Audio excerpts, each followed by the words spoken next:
봄이 왔지만 우리 삶의 체온은 아직도 겨울입니다. 그러나 계절이 순환하듯이 멈춰버린 듯한 우리 삶도 반드시 회복이 될 것입니다.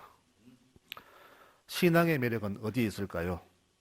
저는 짜릿한 역전성 그리고 최후의 승리라고 봅니다. 태어날 때 환경은 내가 선택할 수 없으나 이후의 삶은 내가 선택하고 만들어갈 수 있기 때문입니다. 그래서 신앙인에게는 항상 역전성이 준비되어 있습니다. 오늘 패배일보 직전에서 극적인 역전성을 이루는 한 가정을 보게 됩니다. 나사로, 마리아, 마르다 이 세 남매는 예수님과 아주 친밀한 그런 관계였습니다. 예수란 영화를 본 적이 있는데 이 영화에 의하면은 나사로의 여동생 마리아와 예수님은 결혼 얘기 나올 정도로 아주 친한 관계였다고 합니다. 3절 말씀 보니까 그 여동생들이 예수께 사람을 보내어 이르되 주여 보시옵소서 주님이 사랑하시는 자가 병들었나이다. 이렇게 사람을 보낼 정도라면 얼마나 친한 사이일까요? 이쯤 되면 예수님께서는 만사를 제쳐놓고 나사로에게 달려가야만 됩니다. 그런데 주님은 엉뚱한 말씀을 하십니다. 이 병은 죽을 병이 아니다. 하나님과 그 아들이 영광을 받게 하시려는 병이다라는 이상한 말씀만 하시고는 특별한 일도 없는데 그곳에서 이틀간 더 머무십니다. 동생들은 애가 탔지만은 예수님은 꿈쩍도 하지 않습니다. 그리고 나사로가 죽자 그제서야 그곳을 찾아갑니다. 저는 이 대목에서 이런 생각을 해보았습니다. 오빠의 시신 앞에서 눈이 퉁퉁 붓도록 울었던 동생들이 눈물 흘리기 전에 먼저 고쳐주시면 안 되는가 이런 생각을 해본 적이 있습니다. 그러나 예수님은 다른 생각이 있었습니다. 바로 15절 말씀에 그 생각이 나옵니다. 내가 나사로의 죽음의 장소에 있지 아니한 것을 너희를 위하여 기뻐하노니 이는 너희로 믿게 하려 함이라. 즉 제자들에게 부활을 직접 눈으로 보여주시려고 일부러 시간을 끄신 겁니다. 예수님의 그 시간, 그분의 때는 우리와 다름을 봅니다. 우리 신앙인들이 이것만 깨달으면 신앙생활 중에 절대로 낙심하거나 실망하지는 않을 것입니다. 우리는 멈추는 것을 두려워합니다. 멈추는 것은 곧 도태라고 믿기 때문입니다. 그래서 내 인생에 큰 문제가 생겨도 멈추지 않고 계속 나아가려고만 합니다. 교회도 세상을 따라서 급속한 변화, 신속한 발전을 원하지요. 좀 늦으면 사회에서 도태되는 양 매우 두려워합니다. 그러다 보니 세상 문화가 교회에 들어와서 교회가 병이 들었습니다. 교회가 왜 이래야 하는지 저는 아직도 답답합니다. 좀 늦으면 안 됩니까? 어차피 나중에 다 경험할 것들인데 좀 천천히 가면 안 됩니까?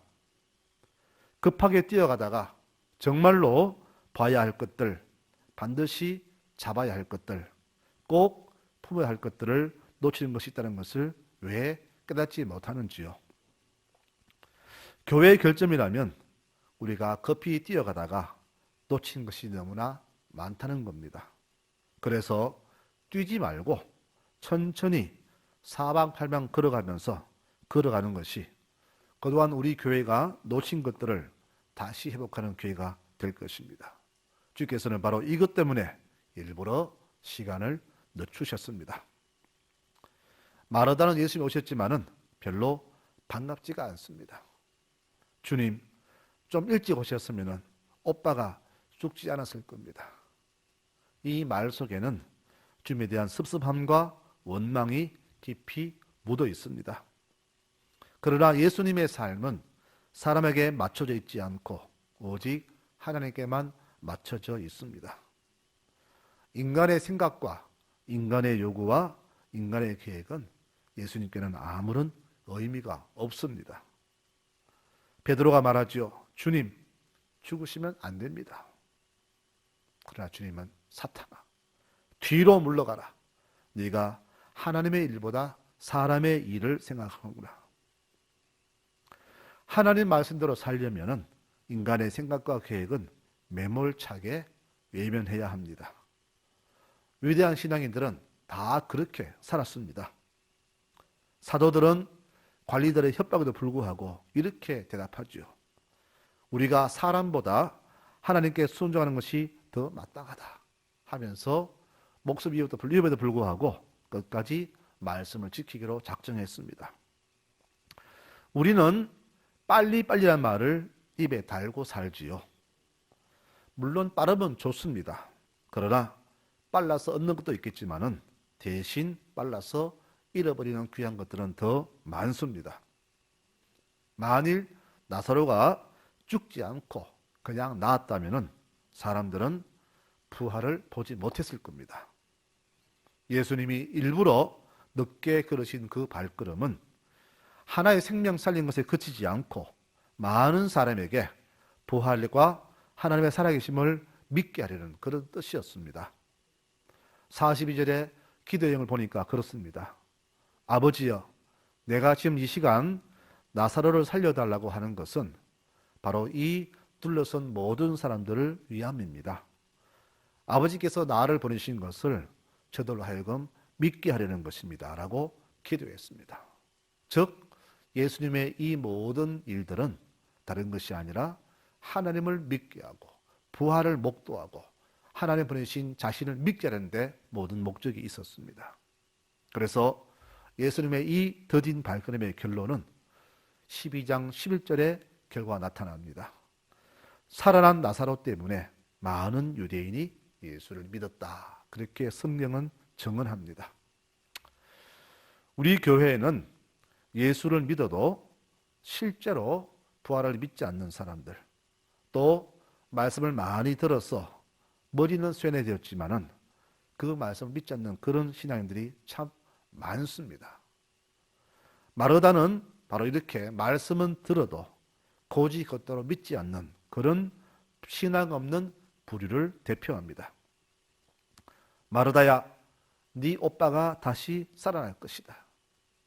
주님, 그건 저도 압니다. 마지막 날 부활 때에 다 살아난 것은 저도 압니다.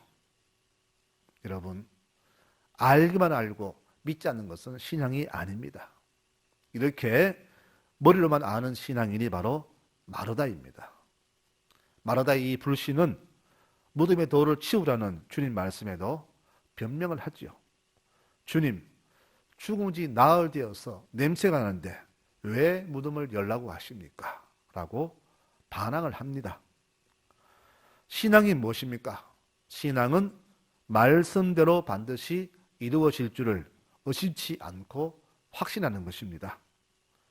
야고보서 1장 말씀에 오직 믿음으로 구하고 조금도 의심하지 말라. 그런 자는 무엇이든지 얻기를 생각하지 말라라고 하셨습니다. 이렇게 마르다처럼 공상적으로만 믿는 이 모습이 현재 우리 모습이 아니라고 누가 자신 있게 말할 수가 있겠습니까? 지금 이 코로나 때문에 엉망이 된 이 사회를 보면은 마르다와 비슷한 부류가 많음을 보게 됩니다. 주님, 좀 일찍 오시지요. 왜 이제 오십니까? 주님이 늦게 오셔서 제 오빠가 죽었지 않습니까? 자기 오빠가 죽은 것까지도 예수님 책임 돌리는 것이 바로 마르다입니다. 지금 이 국가적 위기를 지도자의 잘못으로 몰아가는 인류 국민을 보면서 우리의 수준이 이밖에 안 됨을 개탄할 수밖에 없습니다. 우리가 우리의 탐욕으로 잘못 살아온 그것은 생각하지 않고 그 모든 시간을 잃어버렸다고 그렇게 푸념합니다. 주께서는 이들이 생각하는 잃어버린 그 4일의 시간을 다시금 영광 시간으로 회복시켜 주셨습니다. 지금 각 교회마다 예외드리지 못해서 어쩌면 교인들이 자기 신앙이 스스로 퇴보된 같은 느낌을 가질 수도 있습니다. 그러나 절대 그렇지 않습니다. 오히려 이 뒤로 물러간 시간이 우리에게는 신앙이 더 돈독해지는 시간임을 저는 믿습니다. 일부러 이틀 지나친 그 시간은 그들에게는 엄청난 손해와 후퇴로 보일지 모르나 그 이틀은 더 큰 영광을 보여주시려는 하나님의 놀라운 계획이었습니다. 하나님의 기적은 건강한 신앙인만이 경험할 수가 있습니다. 건강한 신앙은 말씀을 듣되 의심치 않는 자, 그리고 하나님을 견고히 붙들고 신뢰하는 사람이 건강한 신앙인입니다. 오늘 40절 말씀에 보니까 네가 믿으면 하나님의 영광을 보리라 하지 아니하느냐라는 말씀을 보게 됩니다. 우리 삶에 흔들릴 만한 상황에서도 견고히 서서 요동하지 않는 믿음, 이것이 바로 건강한 믿음입니다.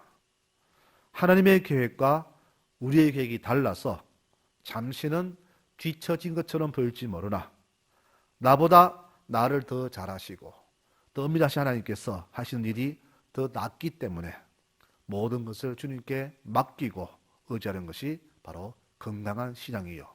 이런 신앙인이 하나님의 기적을 보게 될 것입니다. 칠굽에서 열흘이면 갈 수 있는 그 해안길을 뒤로 하고 하나님께서 1년씩이나 걸리는 광야길을 걷게 하셨습니다. 백성들은 불평이 많았죠. 그러나 하나님의 그 계획 속에는 놀라운 일이 숨어 있습니다. 그것이 무엇이냐?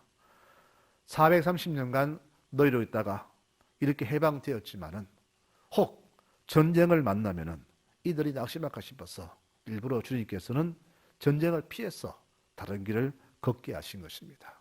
모두가 다 하나님의 우리를 위한 배려였습니다. 이와 같이 하나님이 하시는 일은 다 옳다는 믿음, 이것이 바로 건강한 신앙입니다. 그러므로 건강한 신앙인은 내 삶이 뒤처진 것처럼 보이고 주님 때문에 내 모든 것을 다 잃어본다 할지라도 절대 낙심하지 않는 사람입니다.